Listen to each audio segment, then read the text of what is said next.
you so much for tuning in to Plus One. Today we're joined with Dawn Stringer, who is one of my best friends, is my best friend, also is Miss Fort Worth, Texas, and will be competing, Mrs. Fort Worth, Texas, and will be competing in the Mrs. Texas pageant here this weekend, which we will be watching on Twitch here live, which I'm so stoked about it. So today Dawn is going to talk to us about her journey in the pageant world. We're probably going to learn a little bit more about Dawn that you've never even known before, which is exciting. And then she's going to talk about the Mrs. Texas pageant and her platform. And yeah, thank you guys so much for tuning in. And as always with Plus Ones, we will not be looking at chat. We'll be treating this just like a little podcast that you guys are listening in on. So without further ado, let's jump right into it. Hi, Dawn. Hi, good to see you. Thanks for being patient with me. No, you're totally good. For those of you who may not know you, could you just give us a little briefing of who you are, just a nice little intro, and whatever you want to divulge to people? Yeah, well, my name is Dawn Stringer, actually. Log is my maiden name, but I like that handle for my social media platforms. I've been married for about 7 years. Some of you guys have met Carl, and we have two little boys, Archie, who's 2, Hart, who's 8 months, and we have 2 dogs and now a cat. So we're animal lovers. And I've kind of grown up all over. I met Katy in preschool. We went to preschool together, and we've been friends really ever since. And we've always stayed in contact because I've moved around the country a few times.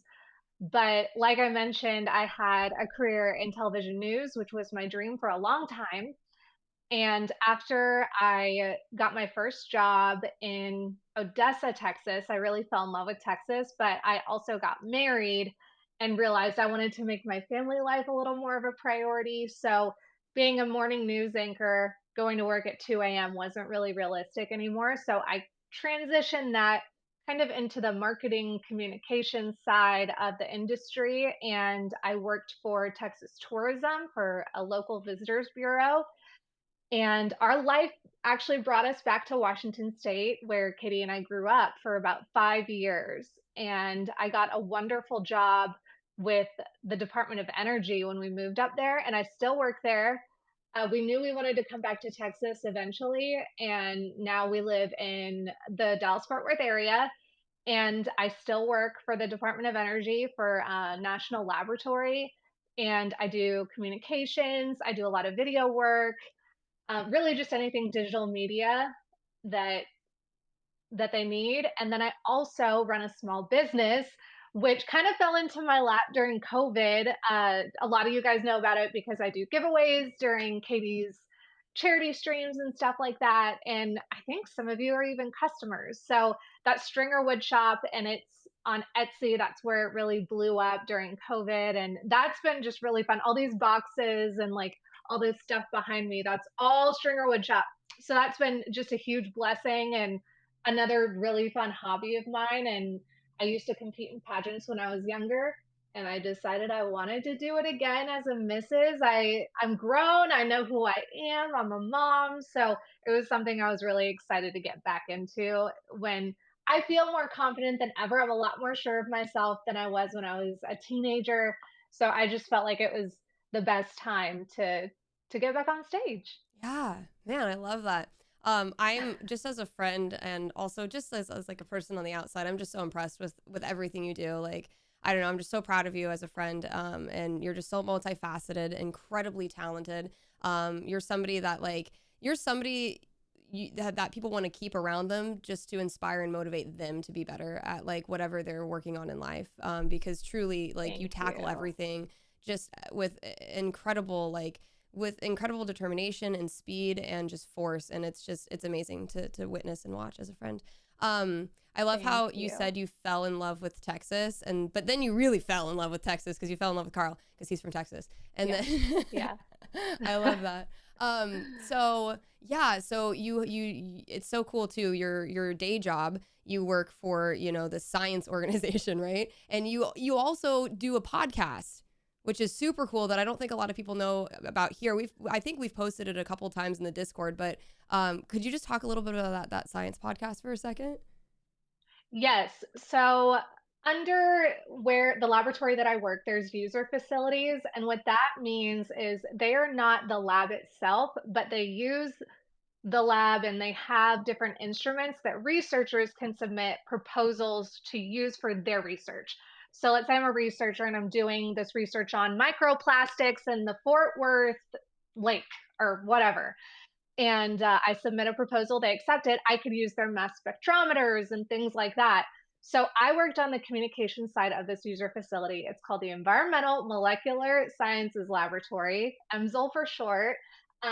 They do the most amazing research in the world. So I started my career at the lab there. I now support a different user facility, the Atmospheric Radiation Measurement User Facility, ARM. So I've really been able to see a lot of different sides of this science world. But when I was supporting EMSL, we did a limited podcast series called Bonding Over Science. And I connected with different scientists who worked at the lab, but also users who did the process of submitting their proposals. They work at different labs, but then they would come to the area and use the instrumentation for their research. And I got to know them and their research. And it's really life-saving, world-changing research. So it was something I really believed in. Again, it's called Bonding Over Science, and I think it's still on Spotify and everything. Like I said, things change all the time at the lab, which is something that's really exciting too. So we didn't get to continue that series. Maybe one day we could pick it back up. But yeah, I'm not a scientist, and I had the opportunity to sit down, talk to these people, learn about it, on a level of not being a scientist, but also for the audience of other scientists. So it was a little intimidating, but it was really fun. The first few we did it was around the time that The Last of Us came out, and I talked to different fungal scientists, and we kind of talked about The Last of Us and can this really happen type of thing because there is a zombie fungus that gets a hold of ants and makes them behave a certain way before they die. And it's just all very interesting stuff that I knew nothing about before entering this career. So I've really learned to connect with people who I truly don't have much in common with at all. But I mean, you can always find common ground with people. I feel like that's one of my superpowers is being able to like sit and have a conversation with really anybody. And I think that's really important too, like diving back into just the pageant world and being a representation of a community. And from my understanding of the pageant world, which I'm excited to learn more about it. And also the only thing I know about the pageant world is actually through you, from your previous pageants. But you're multifaceted and you can jump into these different roles and you can learn about different parts of these communities and different people in the community. I mean, jumping into, the science world and this podcast you knew nothing about, just and to see that you got excited from it and you learned from it and now you're an advocate for that in a way. And I think that that's really important when you think about being a representation through these pageants for a community. So you decided, you've gotten to this place, you're at this great job, you have your side job, you have your family, you're, settled down, and then you wanted to get back in pageants. So can you walk me through a little bit about what that process was for you and how did you take the steps to signing up for this pageant? Well, funny story. I actually always told Carl when I turned 30, I'm going to do a Mrs. pageant. Because when I was growing up, I felt like the women that did Mrs. pageants were older than that, like in their 40s, and they weren't. I mean, they were all in their 30s, 20s, 30s, 40s, and there's not an age limit. It's for just to give a little backstory. So, Mrs. America, it is for married women and that's it. You just have to be 18 years old and married because historically, pageant systems like Miss USA or Miss America, they do not allow married women to enter. And that's just kind of an old fashioned rule that's always been there. Just like back in the day, you had to be a naturally born woman to be in Miss USA, and things have changed. Now Miss USA allows married women and they've lifted the age restrictions. So you're going to see all kinds of new women in pageants, but Mrs. America really celebrates the married mom or career woman, stay at home mom. She really, Mrs. America represents all women. And that's something that I really liked about the system and that it celebrates that we're married and that we have families and it doesn't limit us because that's really not a limit. But like I said, I told Carl I was going to compete again when I turned 30. But when I was 30, I was pregnant with Hart. And I was actually, when I was still living in Washington, I was thinking about doing Mrs. Washington. I was super pregnant, about to give birth in like a couple months, and it was just too close. I didn't have time to prepare, and I wanted to get back on stage and really feel like I did everything I could to be prepared. And even though I would have loved to get on stage with my big pregnant belly, I think that that's like one of the coolest things I could have done. I just wasn't ready. So I decided to wait. I knew that we were going to move to Texas, and I love Texas. I learned so much about it when I worked in tourism and things like that. So in January, I went ahead, put my name in, signed up, and the process is really as deep as you want it to be. Personally, I hired a coach just to brush up on what to expect at the pageant. Just knowledge is power. So she really prepped me for what to expect, what kind of choreography it's going to be for the walking patterns, what kind of interview questions they're going to be asking me. So, really, just to know what to expect and control all the things that I can control so I could show up and just have peace knowing that I showed up prepared and I showed my best. So it's just really been that getting wardrobe together. So a lot of try ons and shopping and returning and buying. And that part is the fun part. And then the other stuff, well, is really also the fun part for me because I love prepping for interview. I really learn a lot about myself because I've learned one of the hardest questions you'll ever be asked is tell me about yourself. And sometimes you don't know what to say. So I've really learned who I am again through all of this and what I'm passionate about and why I am worthy of a title like this. So really, it's been at a time where I really needed it. So I'm really grateful. And then so we kind of as a community here, and those of you who are just tuning in, those of you that might not know, Dawn is literally a part of this community. She's a part of my streaming community, which is just I'm a phenomenal. subscriber, baby. Yeah, you're a subscriber for like so many months. It's insane. So those of you may already know this, but quite recently, Dawn had a scare, right? A health scare, and which came kind of it's kind of a coincidence that your platform has to do with health and making sure you're an advocate for your health. So could you talk a little bit about that, what happened, and then how that ties into your platform, and then tell us about your platform for the Mrs. Texas pageant? Yeah, so you're encouraged in a lot of pageants to have a platform, which is really just a purpose that you champion. It could be a charity, it could be an initiative, a message, and that's kind of what mine is. When I first got married, I truly had a mental health crisis. I was very blessed to have a general care practitioner point me in the right direction because my issue was a true chemical imbalance. So it was a medical issue that needed to be addressed. And I fear if he didn't step in and help me, that it would have been too late. And I know for a fact it is too late for a lot of people.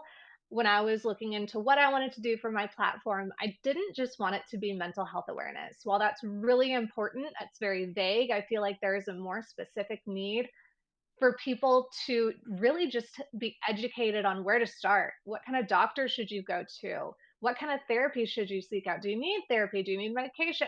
It's where to start. And I remember just begging for help and I didn't know where to find it.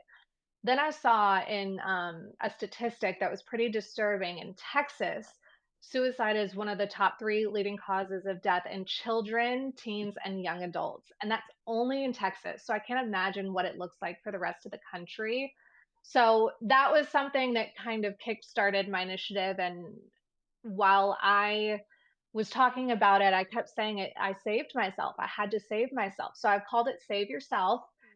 And that's really what it focuses on is just taking those first steps. Even if it's going to your general care practitioner, I had other practitioners who just said, "Well, you should find a therapist." And that was it, goodbye. Um, and again, I truly don't know if I would be here if it wasn't for the one that I had. Now, I really wanted to focus this on mental health, but that kind of changed when I realized your physical health is really a huge part of all this too. Just last month, I went for a routine dermatology visit. I had a spot on my leg that I had a feeling wasn't right, so they biopsied it, and we found out it was melanoma, which is one of the worst skin cancers that you can get. I think it is the worst skin cancer that you can get. They can't just scoop it out. They have to do surgery and take a big chunk of your leg out, or my leg, wherever it is, take a big chunk of that skin out, and they do a margin around it to make sure they get all the cancer out. So I didn't know when they called me to tell me that. I didn't know what treatment looked like. I didn't know what surgery looked like. So I didn't know if I'd be able to compete, which was really sad because I put in all this work and I was so excited. And not only that, I mean, it was really scary because I have two little kids and a husband to take care of. And um, I just didn't know what my future looked like for a minute. So I really had to put this platform that I had into practice, go through this uncomfortable stuff, surgery. I did not want to do it. They don't put you under for this surgery. So if you need a sign to wear sunscreen, this is it. It is not worth it. I don't even have a spray tan right now, and I'm okay with it. For once, I'm okay with not being super tan. And yeah, so I was really forced to put that into practice, and I'm grateful that I did because they got everything out. Unfortunately, I am very prone to get it again, so I'm kind of holding my breath just because that is a possibility, but now I know what to expect. But yeah, at the end of the day, I really just want to spread the message that you are worth the financial and the timely investment of mental health and physical health care. I know it's not fun. I have a high deductible healthcare plan myself. So whenever I go and get something done, it's a couple $100s. And that's not fun, but I'm worth that investment. And I think that's just something that a lot of people need to hear. Mm-hmm. No, definitely. And I mean, you know me personally, like I'm a huge person saying, advocate for yourself, especially being a female in this world.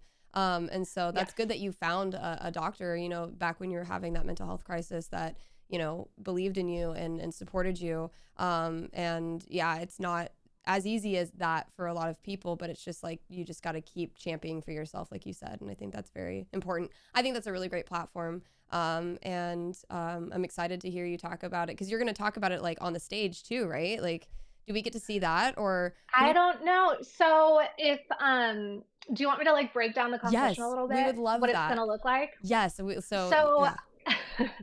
on Friday there is a because there's so many women competing. I think there's 21 of us, which is pretty big for a pageant. There's a preliminary competition on Friday, and I sent Katie all the links and stuff like that, so she'll be able to share all of this. There is a live stream for the first time for preliminary competition. So you see us on stage compete in swimwear, and evening gown. And then those scores are compiled along with our private interview, which is Saturday morning. And I'm accepting all the good vibes and prayers for that because that's 50% of your score. And that's really where you show the judges your heart and who you are. So that's, to me, one of the most important parts of the pageant. But they take those scores and then they break it down to top 15, top 10, however they want to do it. I don't know exactly what they're going to do, but they do a cut. And then on finals night, probably one of the first things they'll do is that cut. And then those women compete in swimsuit. They do evening gown. Then I think they make another cut and then they do an onstage question. So I don't know what they're going to ask me in private interview. I mean, they probably will ask me about my platform because that's a big part of competing in general. Mm-hmm. So, and I hope they do because it's something that I want to talk about. On stage, they could ask me anything. They could ask me what my favorite color is, or they could ask me why I picked my platform. That is just up to them, and it's usually fun and lighthearted or about you, and again, just another opportunity to show the crowd and show the judges who you Yeah. are, and that you can talk in front of a crowd because that's a really important aspect of a title holder as well. So I truly have no idea That's so what's nerve-wracking. gonna Yeah, happen. like just being put It on the is, spot. I mean, how do you mentally yeah. train yourself? I mean, I know you said you have a coach, but like how do you mentally train yourself and just get yourself prepared to literally have to improvise? Pretty like you have no idea what's going to happen. Well, I'm really lucky in the fact that I used to work in live television and I would interview other people. So I know what it's like to be put on the spot. But even before then, I had competed before, and you just kind of have to know how to answer questions To the point. I tend to rattle a little bit. With you, it's a little easier to be more long-winded, and I know that it's okay. But on stage, I mean, if someone asks me something, I don't want to take more than 20-ish seconds. So you just kind of have to have stuff in your back pocket that you want to share. I know for me, my platform, I know that I would want to share a few things about it, and then that's it, and wrap it up. So I don't really know. Just practice. You just Yeah. have to practice. I love that. So we have the preliminaries that are on Friday, which we were gonna watch live on Twitch. We were gonna watch that. So everybody out here listening, watching, we will be watching that live on Twitch. We're gonna be supporting Dawn here on Twitch, watching the preliminaries, and I'm like very excited about that. I don't remember the last time I watched a pageant, honestly. Like I don't remember. So I'm excited just to like sit down and like with some like food and just like be here watching. So we're gonna be doing that, and then when Dawn makes it to the finals, we will be watching that on Saturday. So how many people make it to the finals? I know at the end there's a top 6. Okay. So they'll do a top 6, and this pageant, it's Mrs. Texas and Mrs. Oklahoma. So, Oh. yeah, in the same pageant. So it'll be very long, and you will see Oklahoma queens get crowned, and then you will see a Miss Texas get crowned, and then you'll see a Mrs. Texas American, and then Mrs. Texas America. So in my division, you can win. The first runner up wins Mrs. Texas American, and the winner wins Mrs. Texas America. Huh. I know that's kind of confusing, but both of those title holders go to Vegas in August to compete for either Mrs. American or Mrs. America, which are both wonderful titles because both of those go onto Mrs. World. So you can see all of this on the pageant's website. I know it's kind of confusing if you don't know the pageant world. For me, it's just another opportunity to be able to be a title holder. So I'm really grateful that they have the two titles. But just say Yeah. no when you're watching it and you start seeing like Mrs. Oklahoma getting crowned and stuff like that. That's why. Okay, got it. And then for those of you who we heard a little bit about top six, I'm gonna post this in here real quick. So if Mhm. you can vote for if voting for a fabulous face is like one of the ways that the viewers, that the fans, people out there can vote. It's like you're like, what is it, like just like a fan favorite kind of situation.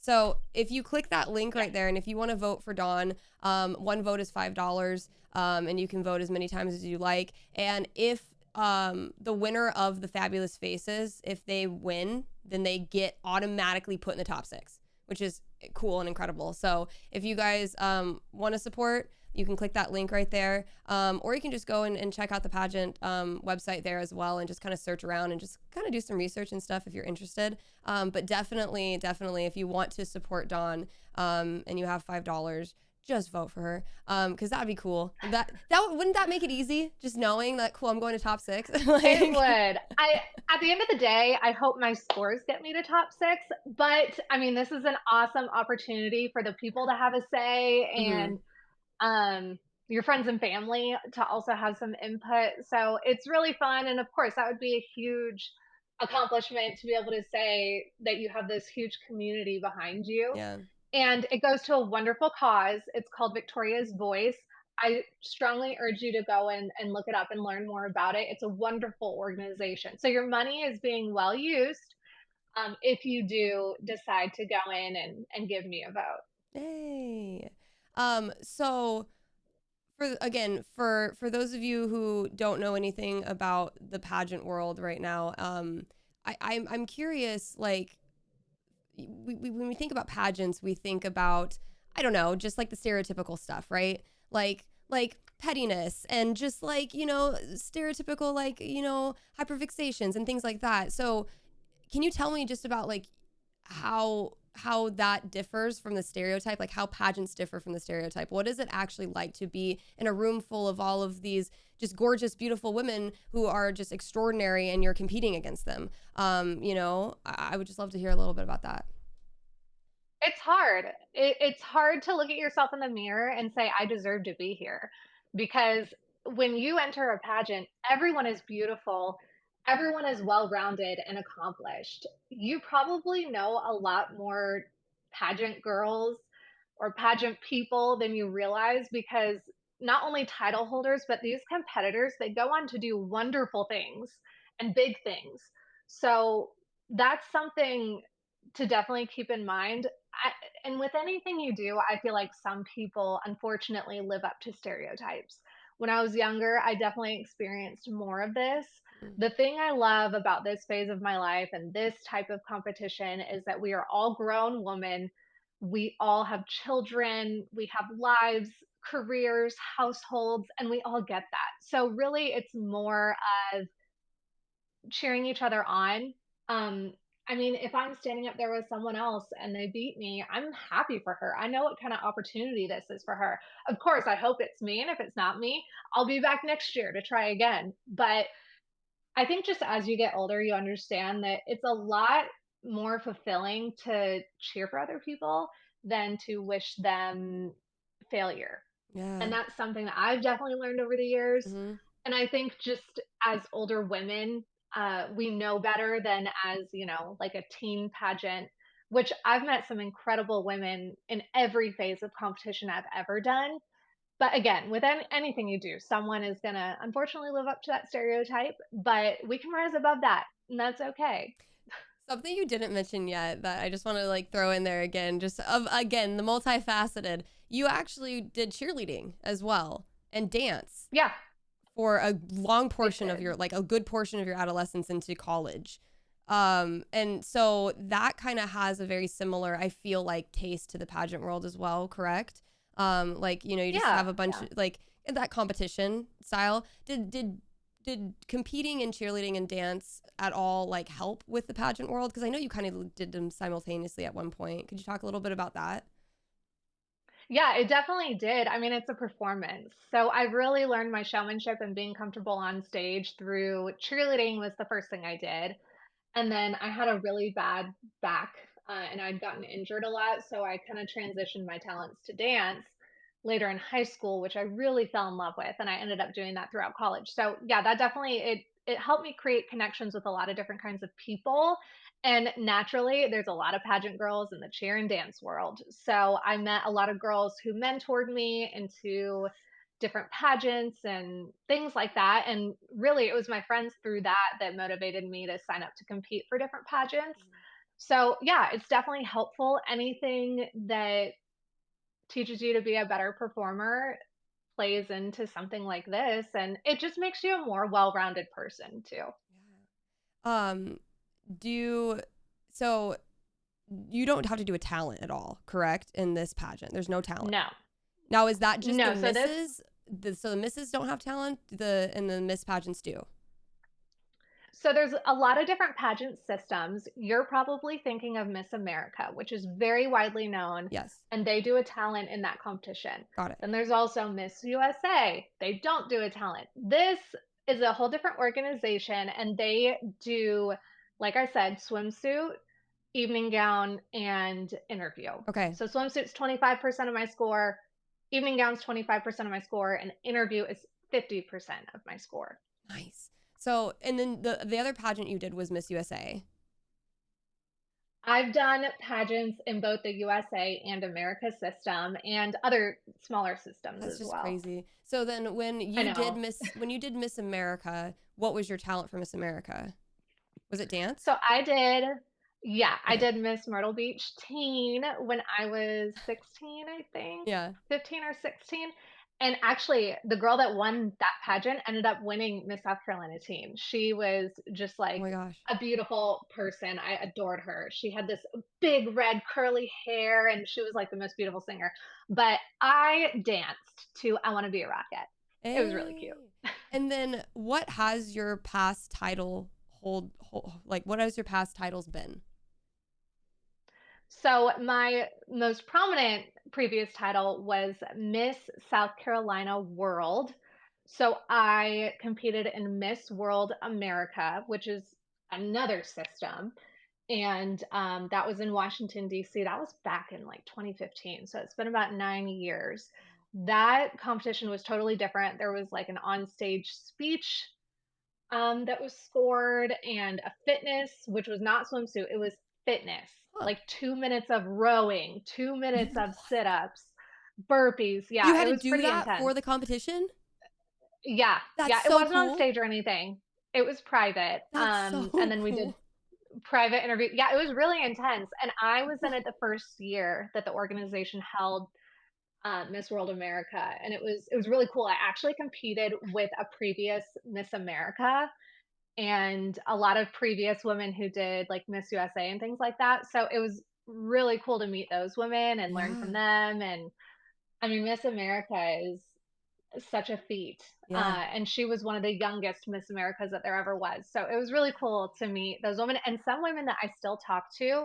The girl that represented Tennessee, her name is Mariel. She's like such a Mhm. beautiful human. We've stayed in touch here and there on Instagram, and we both have babies now. And so it's just been Mhm. a cool experience. Have you gotten to talk with any of the women in this current pageant yet, or will you just kind of meet them this weekend?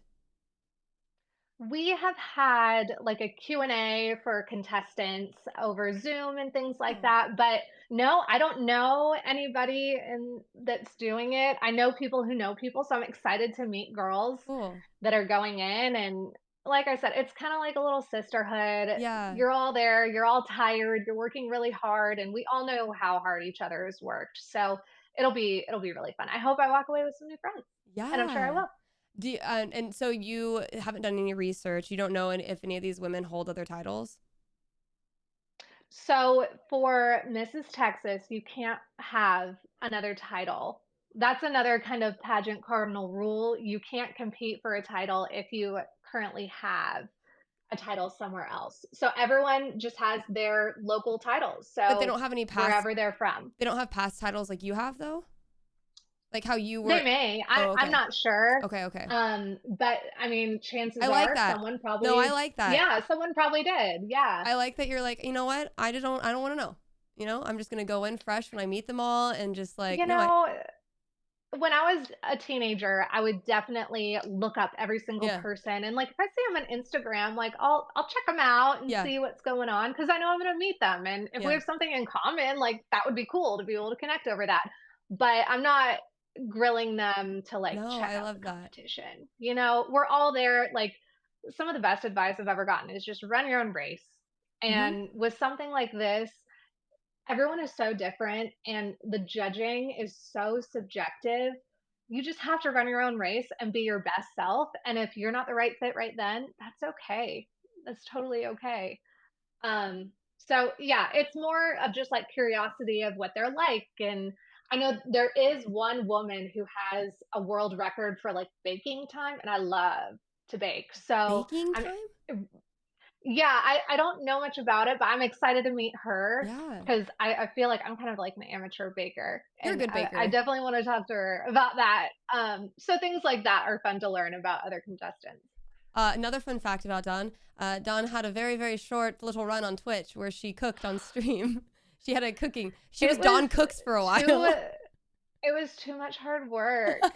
I Oh my gosh, I see why you do this full time because it was just a lot of work. Yeah. No, but you streamed like several times, like a handful of I times, and people did. in the community here were watching you, which I just think is just great. They No, I did. love Yeah, that. everyone was really supportive.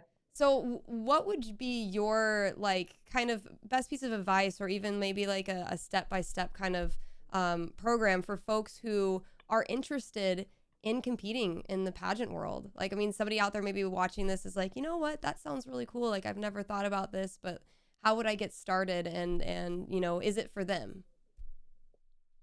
I think the first thing to do is research. If there is a pageant that you're like, hey, that seems cool, like Mrs. Texas America, I knew nothing about the Mrs. system. And so I just did tons of research to learn about it. What is their motto and why? And what kind of women do they look for title holders? And what kind of lifestyles do they have? What is the judging like?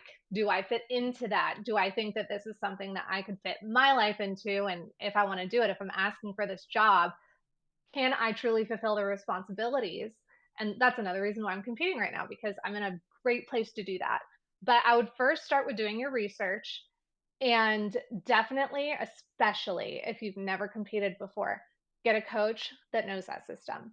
There's different coaching methods for different pageants for a lot of different reasons. And for example, if you're at Miss Teen USA, you're going to walk differently than you would if you're at Mrs. Texas America.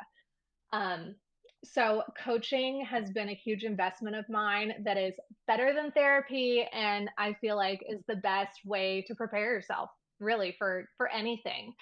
I mean, you think about anything that you do, you need training for it, proper training for it.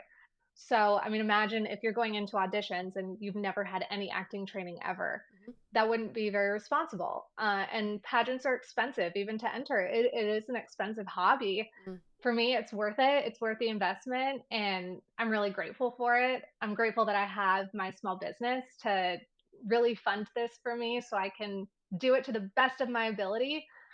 But those are my biggest pieces of advice is do your research to make sure it's something that you feel like you can really dedicate the time to, and then get a coach. And then if and when you win, uh what's next? So, first of all, just taking a breath because preparing has been a lot of work and a whirlwind with my cancer journey and things like that. So I would definitely give myself just a breather, but immediately, I mean, you're going to appearances and you're serving the community. If people are asking you to do interviews and things like that, those are things you set up. So it is a service job. So my first course of action would be finding where I can get in the community. Where does my platform fit in? Who needs that kind of support? Luckily, also, I'm a part of the Junior League of Fort Worth. If you guys aren't familiar with that, a lot of local towns and things like that have Junior League, which is women who serve the community. And our Junior League supports Fort Worth ISD, the school district.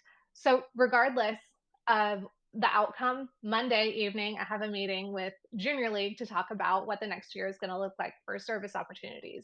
Cool. So that's what's next. And then preparing for Mrs. America or at Mrs. American. So the winners will go in August to those competitions in Vegas. And so it's preparing for that. They have the same divisions of competition. And then they also have a state costume. And I don't think that competition is Sorry. entered into your scores for the title, but it's something that all the women have so much fun doing, and they have these beautiful, extravagant Wow. costumes. So I would definitely want to show out and do something cool for that. So it would be a combination of all those things. That's just a state costume. What are past state costumes that women have done? So the current Mrs. America actually was Mrs. Texas, Oh. and her state costume, she's Hispanic, so it was Selena. Oh, Um, okay. and Okay, yeah, cool. I thought that was genius. And especially because she just like she fit that role so well and she Yeah. was so beautiful. So that's just an example. That's so Some cool. women do like a state flower Yeah, or I mean, a you don't have to state say what bird. you have in your mind. You can tell me privately. But do you have something in mind? I would probably take the advice of the Texas state director when it came to that Oh, because so they okay, so are you just really. wait. You're like, okay, what should I do? Got it. Nice. Yeah, that's Yeah, cool. I mean, of course, like I dream in my head of Yeah. what might happen, Yeah. but at the end of the day, I would take their advice on what should be done. Oh my gosh. This is so cool for me because like I'm gonna be like my best friend's gonna win Mrs. Texas. Like that's so cool. And go to Mrs. America. God willing, we'll see. You know, we just need again everybody from the community. All we can do is just give all that good energy, good vibes, good affirmations towards Dawn throughout this week. Dawn is in the Discord. You know, just show love throughout there. We're gonna be supporting her all week long. Again on Friday, we're gonna be watching the preliminaries, and that for us is 5 p.m. I think I Pacific think time. all of the times are Central Time, so I think that one is 6 p.m. So it's Central 4 Time, so that should p.m. be our time. 4. So it's 4 p.m. Pacific Yeah, and then time finals is 3. are 5:30 Yeah. p.m. So Yeah, so 3:30 on Saturday. Yeah, so 4 p.m. Friday we'll be watching the pageant, and I'm very excited about it. It's gonna be super fun. How long do you think it will run till? Because I know you said it's gonna be a little long because it's a joint one. It, so pageants are generally very long because you have to remember we're backstage changing. Yeah, And so they have to put in a lot of entertainment in between the different competitions. yeah, So it'll probably be at least a few hours. like 4 hours. I feel like 4 hours would be cutting it long. Oh, okay. I would That's not say I okay. would prepare between 2 and 4. That's not But bad. also I've Yeah, never watched this whole pageant, so yeah. I don't Oh, we're know. gonna I would buckle plan up. for 3. We're gonna buckle up, Yeah, it's a chat. ride. We're gonna buckle up. It's a We're gonna ride. root every time Dawn appears on the screen. We're just gonna scream, and chat's gonna go crazy. I cannot wait. Dawn, this has been like I love this. Thank you so much. I'm glad that we were able to do this. Is there anything else that I haven't asked or that I haven't touched on that you want to speak about at all? I mean, at the end of the day, of course, this is something that I'm doing as an investment in myself, and I wouldn't do it if I didn't believe that I could. But I think it's really going to show my kids that it doesn't matter where you are in your life. Not that they're a burden by any means, but you can be a mom and a career woman and still do things that fulfill your dreams, and that's what I want for them. So I know that this is something that I'll look back on no matter what and be really proud of myself for doing. And it's something I want to continue. I hope that I have the opportunity to compete in Mrs. America. And if not, I still have dreams to chase. So we'll see what happens. But I really do love connecting with people, and that's another reason why I do it, because it offers you the opportunity to reach people that you wouldn't reach otherwise. And I know that because I've competed before. So I just kind of want to leave you with my gratitude for all of your support. You know, this is Katie's job, and she does not have to promote this for me. And I just really appreciate that. We'll always be each other's biggest cheerleaders. That's just who we are. But the support from the community has been very uplifting for me. It's helped me believe in myself. And yeah, I'm really grateful for all of you guys. And I'm grateful that I can do this at all. Yay. Well, awesome. Dawn, thank you again so much for coming on here. This has been great. And thank you to the community for watching this. Again, tune in at 4 p.m. Pacific time at this Friday, May 3rd. We're going to be watching it live on my Twitch channel and supporting Dawn. And then the finals are going to be on Saturday, so the next day at 3:38 p.m. Pacific time. But yes, thank you again. And Dawn, thank you. I'm so excited about this. I cannot wait. And I love you. And yeah. I love you. Okay. Thank you for all the support and promotion and everything. Don't forget about Fabulous Face, you guys, because again, you're guaranteed to see me compete on Saturday if I win that. But our scores will get us there. So that's what I'm going to put into the universe. Put in the universe. All right, Dawn, I'm going to see you off. I'm going to Yes. chat. I'm going to go see Dawn off privately in a BRB screen. So I will be right back. You guys are awesome. And BRB.